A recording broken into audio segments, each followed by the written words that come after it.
Hello students, class 9 chapter first की video में हम आगे कंटिन्यू करते हैं। अब तक हमारे दो पार्ट आप लोगों के सामने आ चुके हैं, पार्ट 1 और पार्ट 2। पार्ट 1 में हमने इंट्रोडक्शन टू कंप्यूटर पढ़ा, व्हाट इज कंप्यूटर पढ़ा, कैरेक्टरिस्टिक्स ऑफ कंप्यूटर पढ़ा। पार्ट 2 में हमने कंपोनेंट ऑफ कंप्यूटर पढ़ा और वर्किंग ऑफ द कंपोनेंट्स पढ़ा। पार्ट 1 और पार्ट 2 फ्री होने के बाद हमारा लास्ट टॉपिक इस चैप्टर का बचता है ओवरव्यू ऑफ कम्युनिकेशन टेक्नोलॉजी। इस यूनिट में या इस पार्ट में हम इस वाले टॉपिक को कंप्लीट करेंगे। हमारा टॉपिक है ओवरव्यू ऑफ कम्युनिकेशन टेक्नोलॉजी। जिस किसी ने भी या जिस किसी स्टूडेंट ने हमारा पार्ट 1 और पार्ट 2 अभी तक नहीं देखा है, वो सबसे पहले पार्ट 1 और पार्ट 2 देखे। पार्ट 1 और पार्ट 2 की वीडियो देखने के बाद ही ये वाला टॉपिक आपको समझ में आएगा। और ऑनलाइन सिस्टम में आप लोग बिल्कुल भी देरी ना करें, अच्छे से पढ़ें, बढ़िया से पढ़ाई करें, क्योंकि आपके लिए आपके टीचर बहुत मेहनत कर रहे हैं। लेक्चर शुरू करने से पहले जिन लोगों ने अभी तक चैनल को सब्सक्राइब नहीं करा है, फटाफट जा करके वो चैनल को सब्सक्राइब कर लें। तो हम शुरू करते हैं, व्हाट इज कम्युनिकेशन टेक्नोलॉजी। आप लोग देख रहे होंगे ये वाली सारी चीज़ हम पार्ट 1 और पार्ट 2 वाली वीडियो में हम पढ़ा चुके हैं। आज हमको पढ़ना है ओवरव्यू ऑफ कम्युनिकेशन टेक्नोलॉजी। तो टॉपिक शुरू करने से पहले मैं आप लोगों को बताना चाहता हूं कि कम्युनिकेशन टेक्नोलॉजी है क्या। सबसे पहले मैं आपको कम्युनिकेशन बताना चाहता हूं। Communication is a process in which one person send the information to the another person. सरल शब्दों में समझने की कोशिश करें। कम्युनिकेशन एक ऐसा प्रोसेस है जिसमें एक पर्सन किसी दूसरे पर्सन को अपना कोई भी मैसेज या कोई भी डाटा सेंड करता है। इसमें दो लोग इन्वॉल्व होते हैं मेनली, एक सेंडर और एक रिसीवर। सेंडर जो कि मैसेज को सेंड करता है और रिसीवर जो कि मैसेज को रिसीव करता है। इसमें हम लोग पढ़ना शुरू करते हैं कि आखिर कम्युनिकेशन टेक्नोलॉजी है क्या। Today we can access any information at any time at any place। आजकल जैसा हम लोग देख पा रहे हैं, हम जहां भी बैठे हों, किधर भी हों, हम कोई भी इंफॉर्मेशन को बड़े आसानी से एक्सेस कर लेते हैं और चाहे किसी भी समय हम उस इंफॉर्मेशन को बहुत आसानी से एक्सेस कर सकते हैं। फॉर एग्जांपल, मान के चलिए रात के 2 बजे हैं और आपको इंफॉर्मेशन लेनी है कि दिल्ली से जाने वाली ट्रेन जो कि मथुरा तक जाएगी वो कौन कौन सी हैं। तो आप अपने घर पर बैठे रात में बेड पर ही पूरी की पूरी इंफॉर्मेशन ले सकते हैं। This has been made possible by the combining the computer content and communication technology into a single entity which is popularly referred to as 3 C's of convergence. ये सब जो पॉसिबल हुआ है, ये सब आपकी 3 चीज़ों से पॉसिबल हुआ है। सबसे पहला कंप्यूटर, दूसरी चीज़ आपकी कंटेंट, और फिर तीसरी चीज़ और जो लास्ट है वो है कम्युनिकेशन टेक्नोलॉजी। कंप्यूटर, कंटेंट और कम्युनिकेशन टेक्नोलॉजी, इन तीनों ने ही मिलकर हमारी जो सूचना है, जो हम एक जगह से दूसरी जगह भेज सकते हैं या फिर प्राप्त कर सकते हैं, इसी के कारण ही हुआ है। हमने कंप्यूटर, कंटेंट और कम्युनिकेशन टेक्नोलॉजी, इन तीनों को हमने एक नाम दे दिया, वो आ गया 3 C's ऑफ कन्वर्जेंस। तो चलिए शुरू करते हैं, हम एक एक करके इन तीनों के बारे में पढ़ते हैं। सबसे पहले हम लोग कंप्यूटर टेक्नोलॉजी के बारे में पढ़ते हैं।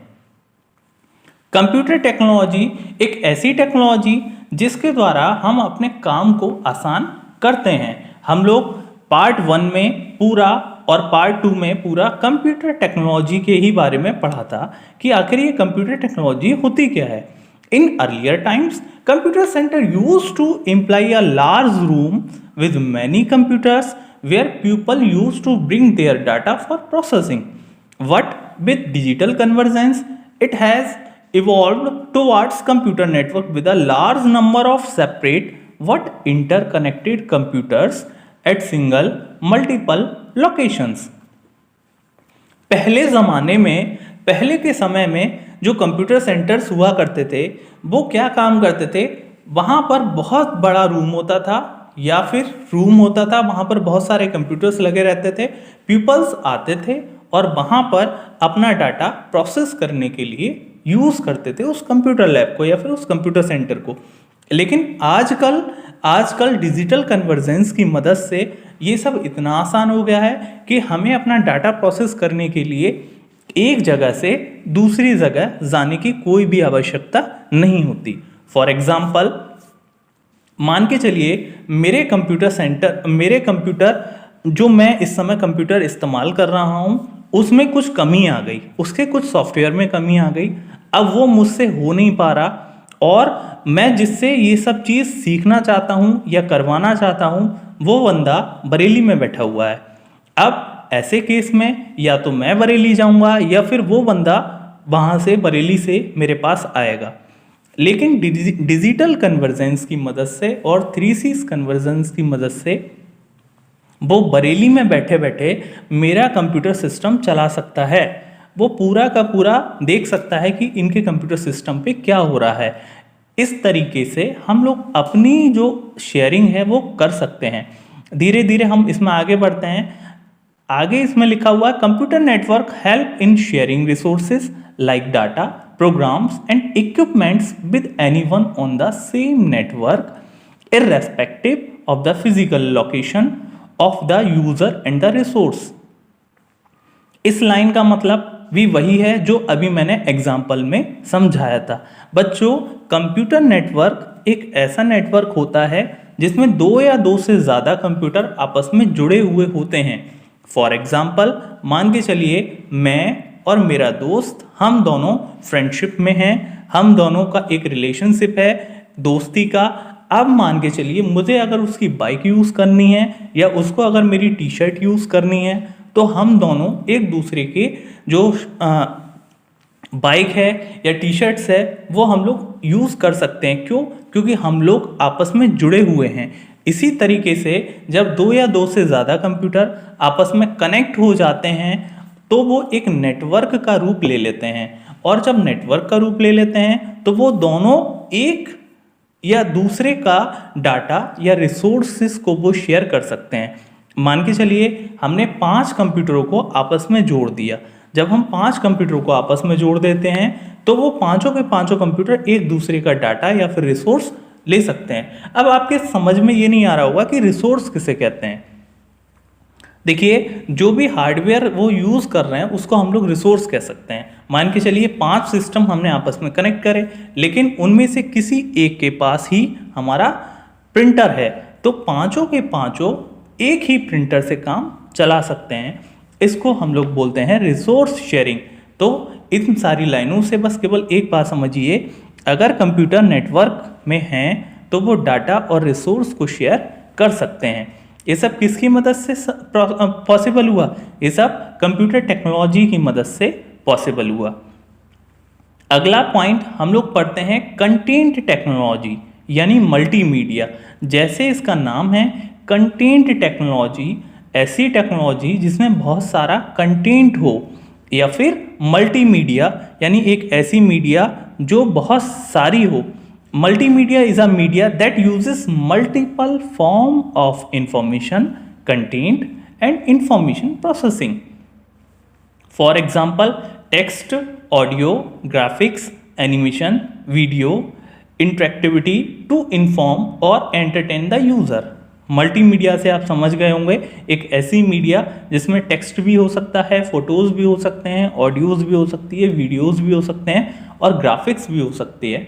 इसको हम लोग मल्टीमीडिया कह सकते हैं। तभी तो हम लोग कहते हैं भाई जो वो फाइल है वो एक तरीके से तुम्हारी मल्टीमीडिया फाइल है। आपको बात समझ में आ गई होगी। हम आगे बढ़ते हैं। आगे इसमें लिखा हुआ है multimedia also refers to the use of electronic media to store and experience multimedia content. Multimedia is similar to traditional mix media in fine art but with a broader scope.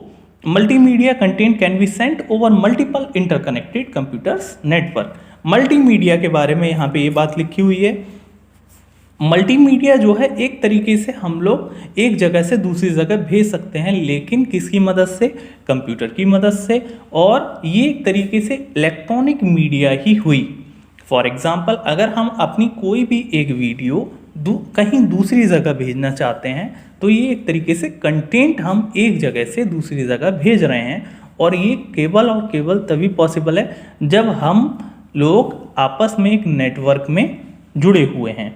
तो ये सारी चीज़ जो हैं एक तरीके से मल्टीमीडिया में आ गई। मल्टीमीडिया में हमें ज़्यादा नहीं पढ़ना है, बस हल्की सी एक डिटेल रखनी है कि मल्टीमीडिया कहते किसे हैं। आगे हम लोग बात करते हैं। अब जैसे ये रहा, यहाँ पे जो दे रखा है ये सारा का सारा एक जो डायग्राम है, इसमें पर्सनल कंप्यूटर भी कनेक्ट है, ब्रॉडकास्ट कंटेंट भी कनेक्ट है, यूनिक कंटेंट भी कनेक्ट है, कनेक्टेड डिवाइसेस भी कनेक्ट हैं, टेलीविज़न भी कनेक्टेड है, फिजिकल मीडिया भी कनेक्ट है।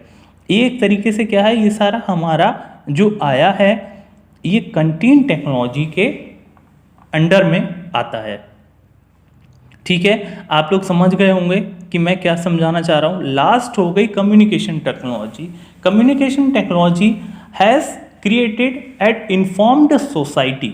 Electronic communication devices such as computer and cell phones have made information more accessible than ever. Communication technology can be found in classrooms, work environment and homes. जैसे मैंने आपको पहले ही बता दिया था, communication is the process in which one user can send the message or pass the message through the another user or to the another user.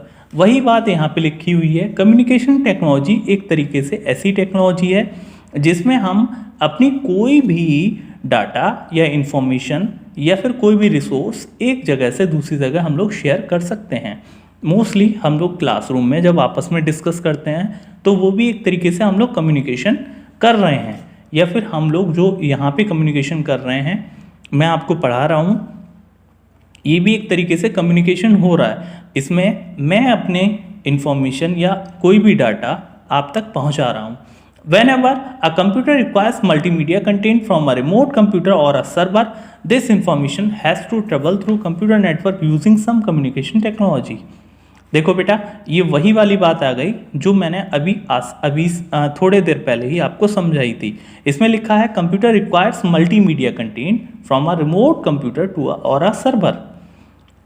जैसे मान के चलिए, अगर मुझे कोई भी डाटा यहाँ से मुझे बरेली भेजना है तो वो मेरे सिस्टम को रिमोट पे भी ले सकता है, और रिमोट पर लेने के बाद वो मेरे डाटा को एक्सेस कर सकता है।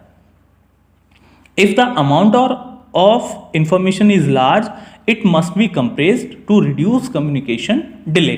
देखो, कंप्रेस्ड का मतलब क्या होता है? कंप्रेस्ड का मतलब ये होता है जो फाइल का साइज है उस साइज को कम कर देना।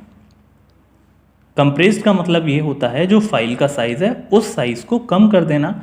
इससे क्या होगा? फाइल के साइज को कम करने के बाद फाइल जो है वो आसानी से एक जगह से दूसरी जगह ट्रांसफर हो जाएगी। इसमें साफ साफ लिखा हुआ है, if the amount of information is large, अगर इंफॉर्मेशन जो है वो हमारी बड़ी है काफ़ी, तो उसको कंप्रेस करके हम कम्युनिकेशन डिले को रिड्यूस कर सकते हैं। Mobile communication and internet based communication technology are the two most common technology use for the same. अब देखो यहाँ पे कुछ चीज़ और हैं, जैसे क्या क्या चीज़ है डिजिटल वर्ड्स के अंदर उसने इन तीनों चीज़ों को लिया है। कौन कौन सी तीनों चीज़ों को? कंप्यूटर, कंटेंट और कम्युनिकेशन सेक्टर्स, यानी 3 Cs। अब ध्यान देने वाली बात यह है, अगर आप लोगों से 3 Cs के बारे में पूछा जाए तो आप लोग फटाफट 3 Cs बता देंगे। 3 Cs में कौन कौन से हैं? कंप्यूटर, कंटेंट और communication sector. The convergence of the 3 Cs has resulted into the following popular value added services. कौन कौन सी इसकी सर्विसेज हैं? जैसे बेटा ईमेल हो गया और www। www की फुल फॉर्म है वर्ल्ड वाइड वेब, और इसको हम लोग शॉर्ट में W3 भी कहते हैं। इसमें आगे लिखा हुआ है, email is the most widely used applications of internet for communication between individual. Email का मतलब तो आप लोग सभी लोग जानते होंगे। ईमेल यानी electronic mail like a message through which we can send from one person to the another person. ये भी एक तरीके से कम्युनिकेशन का पार्ट है। आगे है cable TV and internet access, ये भी एक कम्युनिकेशन का पार्ट है। केबल टीवी, जो हम लोग घर में टीवी देखते हैं, उसमें जो डिश आती है या जो न्यूज़ चैनल्स आते हैं, वो भी तो एक हमको कम्युनिकेशन प्रोवाइड करते हैं। जो न्यूज़ चैनल हैं वो अपनी जो डाटा है या जो इन्फॉर्मेशन है, जो भी खबर है या जो भी बात है, वो हम तक पहुंचाते हैं। आगे इसमें लिखा है एजुकेशन बाया इंटरनेट। एजुकेशन बाया इंटरनेट, इसके बारे में ज़्यादा बताने की ज़रूरत नहीं है, क्योंकि अभी जो चल रही है, जो मेरी आप लोग वीडियो देख रहे हो, ये क्या है, एजुकेशन बाया इंटरनेट ही है। आगे बढ़ रहे हैं, ई बिजनेस, ये सबसे मेन है। ई बिजनेस यानी इलेक्ट्रॉनिक बिजनेस या फिर ई कॉमर्स भी, ये ई कॉमर्स के अंदर आता है ई बिजनेस। ई बिजनेस जैसे ऑनलाइन शॉपिंग हो गई।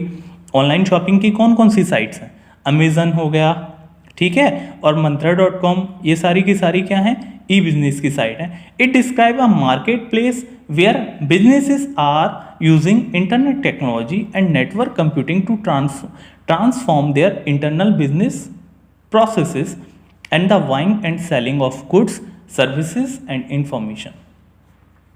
यानी ये सारी की सारी चीज़ें किस में आ गई, ई बिजनेस में आ गई। ई बिजनेस के अंदर आप अपने गुड्स यानी सामान को खरीद सकते हैं और बेच भी सकते हैं। ये सारे के सारे क्या हैं, ई बिजनेस के अंदर आते हैं। टेली बैंकिंग या फिर नेट बैंकिंग, ये सारी चीज़ आ गई। ऑटोमेटिक टेलर मशीन, बेटा ये याद रखना, ऑटोमेटिक टेलर मशीन ये एटीएम की फुल फॉर्म है।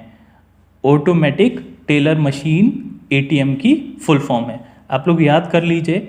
इसकी स्पेलिंग में सबसे ज़्यादा दिक्कत होती है, क्योंकि टेलर की स्पेलिंग यहाँ TELLER है। टेलर की spelling TELLER। Automatic teller machine, net banking, ये सारी की सारी चीज़ें क्या हैं, ये टेली बैंकिंग के एग्जाम्पल्स हैं। और लास्ट जो रह गई वो है radio and television broadcast on the internet. ये भी क्या है, कम्युनिकेशन का एक प्रोसेस है। इसमें क्या है, with multimedia computer terminals being available and program editing possible on digitalised studio, the only constants on the internet broadcasting is transmission media. यानी जो रेडियो और जो टेलीविज़न है वो हम लोगों को क्या कर रहा है, ब्रॉडकास्ट हो रहा है, किसके थ्रू, इंटरनेट के थ्रू। हम लोग यूट्यूब वगैरह देखते हैं, यूट्यूब पर ऑनलाइन न्यूज़ देखते हैं, वो सब क्या है, ब्रॉडकास्ट ही तो है।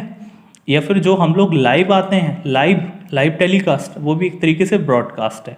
आई होप आप लोग कम्युनिकेशन का मतलब समझ गए होंगे।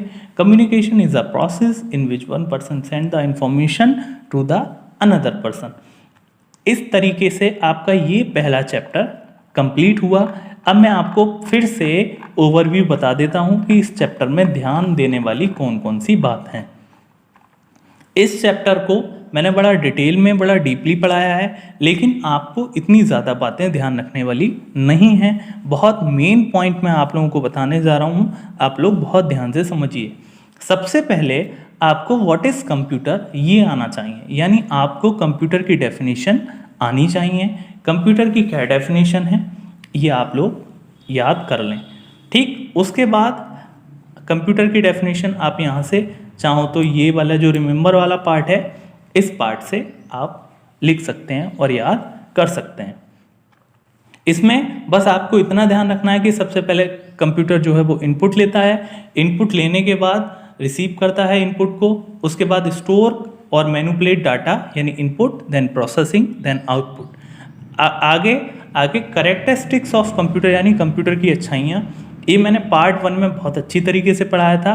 तो ये सारी की सारी जो कैरेक्टरिस्टिक्स हैं आप लोगों को याद होनी चाहिए। मैंने पार्ट 1 में आप लोगों को याद भी कराई थी। स्पीड हो गई, एक्यूरेसी हो गई, रिलायबिलिटी हो गई, ये सारी की सारी आप लोगों को याद होनी चाहिए। अच्छाइयों के साथ साथ कंप्यूटर की कुछ बुराइयां भी हैं, वो आ गया आपका लिमिटेशंस ऑफ अ कंप्यूटर के अंदर। यहाँ पर 2 लिमिटेशंस हैं, 0 IQ and no thinking power और डिपेंडेंट ऑन इलेक्ट्रिसिटी। ये जो है मैंने पार्ट 1 में बहुत अच्छी तरीके से पढ़ाया, आप लोग चाहो तो वहाँ से पढ़ लो। तभी मैंने बोला कि जिन लोगों ने पार्ट 1 और पार्ट 2 अभी तक नहीं देखा है वो इस पूरे चैप्टर को समझने के लिए सबसे पहले पार्ट 1 और पार्ट 2 ज़रूर देखें। आगे है component of a computer. Component of a computer का मतलब ये हुआ कि कंप्यूटर के कौन कौन से मेन कंपोनेंट होते हैं, इन सब के बारे में मैंने डीपली पढ़ाया। ये भी आप लोग पार्ट 2 में देख लें। ये सारी चीज़ें आपको करनी है। कंप्यूटर काम कैसे करता है, सबसे पहले इनपुट लेता है, इनपुट लेने के बाद प्रोसेसिंग करता है और प्रोसेसिंग करने के बाद वो आउटपुट लेता है। इस तरीके से हम लोगों ने, और लास्ट वाले वीडियो में हमने आपको कम्युनिकेशन टेक्नोलॉजी के बारे में पढ़ाया। इस तरीके से हमने पार्ट 1 का क्लास 9 का चैप्टर 1 कंप्लीट कर लिया। आई होप आपको पूरा ये चैप्टर समझ में आ गया होगा। अगर आपको ये चैप्टर में कोई भी डाउट हो तो तुरंत मैसेज करके हमें ज़रूर बताएं। ये इसकी एक्सरसाइज है।